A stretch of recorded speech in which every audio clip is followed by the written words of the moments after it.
Welcome to Just Beyond the Spotlight. I'm your host, Bree Sobers, and tonight my guest is Simon Baby of Magic 1075 97.5. Hi, Si. Hi, Bree. How are you today? I'm doing well. How are you doing tonight? Fantastic. Good. So, I want to kind of just jump straight into this interview with you. I know I've known you for a really long time, but we do have a lot of people, the new millennials, who really don't know your history. So, I just wanted to kind of get into it because you've been in the business for 35 years.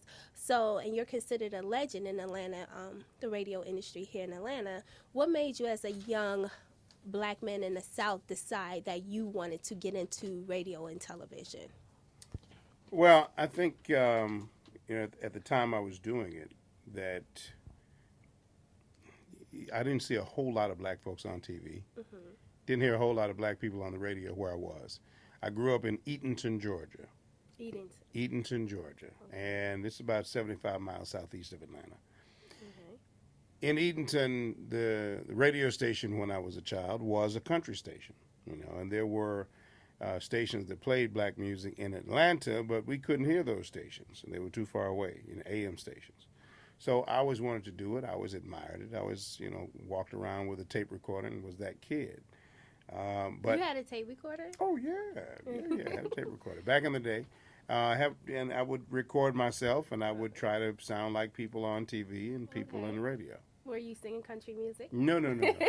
I didn't sing it, but I did call and request a song from time to time, and I was just as excited as anybody else when my song got through. When I got through and talked to somebody at the radio station, so that excited me, and I was able to grow up. And in high school, I was able to get a summer job, Okay. and the summer job in high school allowed me the opportunity to work at the station that I called as a child, and they changed formats a couple of times, but it was good. Okay. So, and that's kind of what introduced you into the whole radio scene and how you got involved in it. And is that what made you decide, like, this is what I want to do when you did that little internship with them? Yeah, I think it was, and it was a summer job. That turned into a yeah. I've been doing it ever since. So yeah, I guess that's kind of where I am. I was able to continue doing radio through high school, through my senior year, and was able to talk on the air. It was a great introduction into the world of broadcast. And this is at a time before the internet. So, Mm-hmm. people who were on the radio or on TV, you were king of the hill. Right, right. And speaking of the internet, because you have been on the radio since high school, you've seen some good changes, you've seen some bad changes in the industry. What do you think the state of your industry is right now in terms of radio? Where do you think it's going? Is it a dying industry or? I won't say that radio is dying. I will say that radio is evolving. Mm-hmm. Radio is evolving into something different, and broadcast and media is evolving into something that's different. I think, if you've been doing something for a long Mm-hmm. time, then you have people who have established the habit of checking for you. Right, So if people are checking for you, then that's a good thing. right. If you've been doing something and you understand that medium and how to make it work, cool. I think that the industry has changed a lot though, because with the internet, and this year 2017, I think the internet will be 28 years old. Okay, so Wow. I've been in the business Longer uh, than the internet. right over 35 years, Yes. and the internet is a kid. So when I was on the air, when I started in broadcast, Right. I think the purpose was different. At that time, we had relevance for news, we had relevance for traffic, we had relevance for interviews, we had relevance for weather. You needed to listen to the radio to get all those things to prepare yourself for your workday, Right. and then to prepare yourself for the following day. Right. If you were checking for a celebrity, you listen to the radio station, they interview somebody, and that was your connection. Hopefully, the person that's asking the questions, the interviewer, would ask the questions that you would ask if you were Right. there. Right. But now, thanks to the internet, thanks to mobile phones and all that technology and the advancement every year, we have apps that will track your particular destination and give you turn-by-turn directions. So the traffic element is different now. Mm-hmm.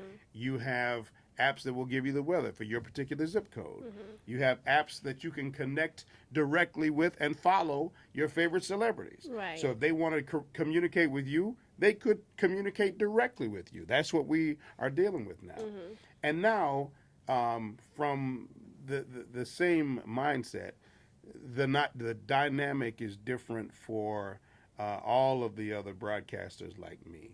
Mm-hmm. In that now, because of the internet, any child, any person who dreamt of being in a broadcast scenario can do it. Right. You can do it from home. You can do it on your computer. Right. You know, you can do it on your phone with Facebook Live and Instagram Lives. I mean, you're broadcasting. Correct. That's what you're doing. Mm-hmm. The downside is now there are a whole lot of broadcasters. Now we're flooded with all these little micro broadcasts. So they all compete. If I am broadcasting to, let's say, 50,000 people in Atlanta, and 1,000 of them decide they're going to go on Instagram Live or Facebook Live, and they each pull 10 people each, well, that's, that's now I got 39,000 people that are watching me instead of 50,000. Right. So it is competition, it is evolution. There are good and bad sides like any tool. Okay, so how have you managed to sustain yourself? Because with that being said, you've been in the industry for 37 years, actually, ladies and gentlemen. And being in the industry so long, you've managed to keep an audience. People love you. When you go out, the women go crazy over you. I just owe them. I just owe them money. But no, I try to present some social media, but not a lot. I try to use my social media to direct people back to the radio show. I have to engage in it. I want to engage in it, but I don't want to overdo it because I don't want to compete against myself. Right. So it's a challenge, and it is one of those things that since it continues to evolve.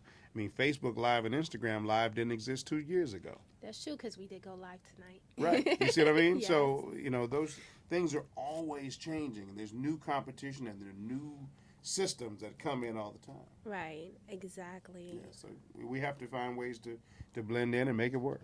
I understand the blending. Mm-hmm. So now, I've known you for a really long time. Mm-hmm. You're one of my favorite people. You've always been a great mentor to me. I appreciate that.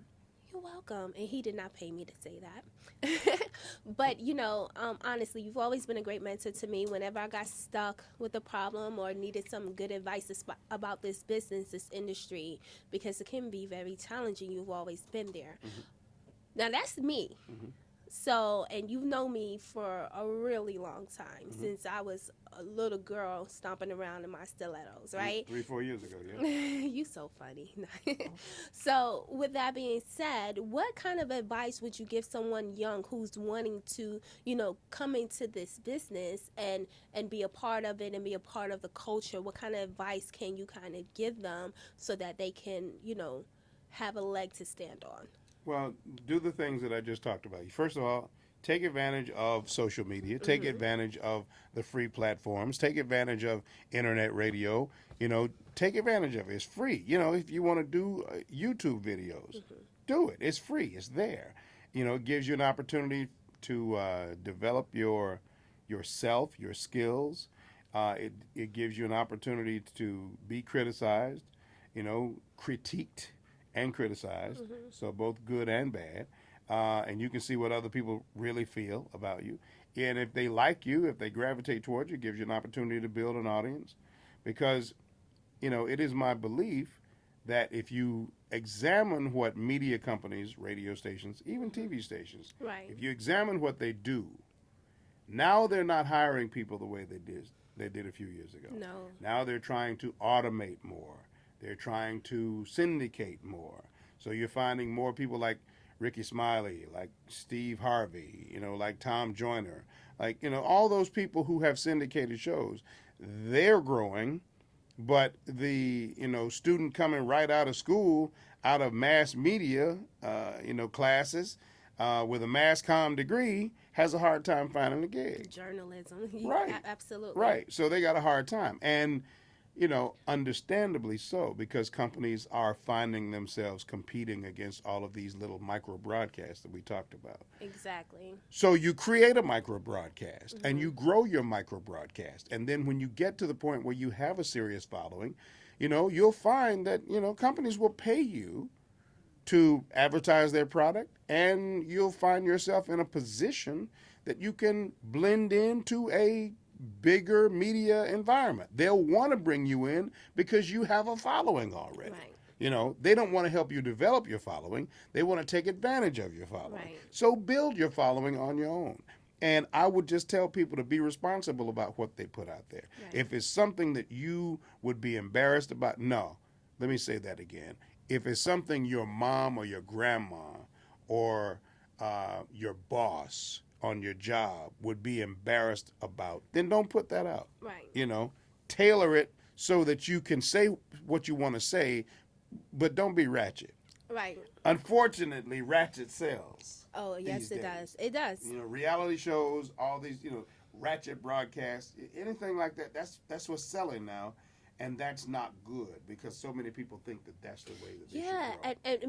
and me, I find that me being a woman in the business, I do have a problem with that because I find like sometimes people expect for me to be loud and ghetto and boisterous, and I've never really been that way. Right. You know me, I've never been that way, and so I don't really understand that logic, in having to be that way to sell.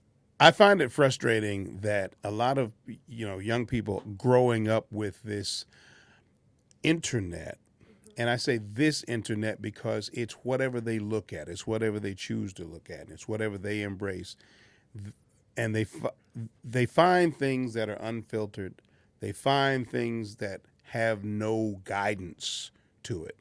It's just people fighting, people cussing each other out. Right. And they get to the point where, and I try to do a lot of career days and go to a lot of schools of all ages, K through 12, even college. And when I go on campuses now compared to, say, 10 years ago, I find that the level of disrespect for me, for other people visiting, for adults on campus, is just continuing to go up as people tend to talk to young people tend to talk to each other. I mean, they'll sit around and they'll joke each other and use curse words rampant. And they don't know if I'm a pastor, and they don't care because that's just what they do. So they cuss so much that it's not even cussing; it's just talking. Well, they don't understand who's standing in front of them. But that's the thing. There's nothing to now to filter them to say, hey, don't use that here. So, do you feel like radio and TV should be more censored? I don't think it should be censored, but I also don't think everything should be completely unfiltered. I think that's a problem. It's a problem that people can choose to follow and watch people that have absolutely no responsibility about what they say. We got a president that does the same thing now. He says whatever comes up, whatever he feels, whatever comes out, and that's embraced now. So that's the highest office in the land as far as our policymakers go. And he's doing it. That's what he does.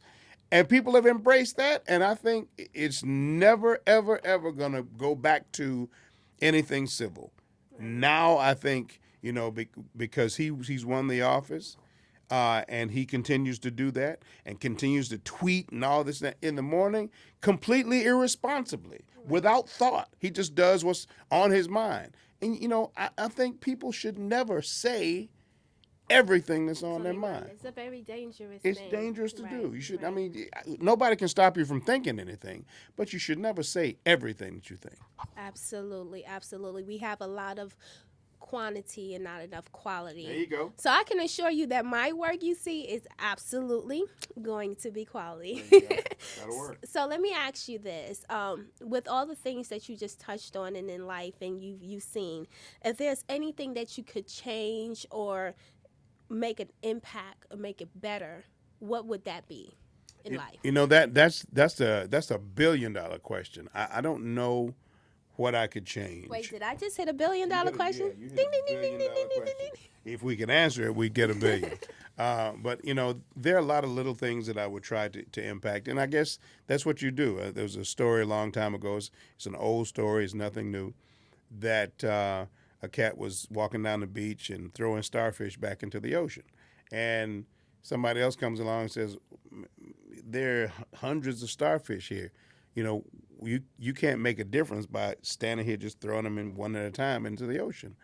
And he picked up a starfish and threw one in the ocean and said, made a difference to that one. So that's all we can do, is make a difference to as many individuals as we can, hoping that, you know, many people will benefit. But, you know, you can't, I don't think there's anything I can do to change the world. From my perspective, I would just like to continue to interact with young people, particularly young men, because I think we got a lot of work to do with our young men, and you know, at least talk to them and get them to see something different. You know, let them taste something different. I always like to use analogies when I talk. So my analogy for that is, you know, if you've only eaten at a fast food restaurant and you don't know what it's like to sit down and have a sit down meal at a full-fledged, high-quality restaurant, then you just don't know. So when you actually do get that experience. You're like, okay, this tastes kind of good. I never knew this existed. And I like to give some younger people that experience. Great. That's great. I think they will be so blessed to actually get that experience from you. Me, being a young woman, having you as a mentor has always been great. So I want to thank you so much for doing this interview with me tonight on Just Beyond the Spotlight. I'm so grateful to have had you on the show with me tonight. Well, I appreciate you giving me the opportunity to talk a little bit. Me? I gave you the opportunity. You gave me the opportunity. The opportunity to talk. I appreciate that. And you know, I wish you well, and I know you're going to continue to do well, because I'm going to do my part to help you do your best. Do your part to help me Do your best. There That's you go. right. That's right. Ladies and gentlemen, my guest tonight, Simon Baby Baby. from Magic 107.5, 97.5. 97.5. Thank you guys so much for tuning in, and I will see you on the next show of Just Beyond the Spotlight.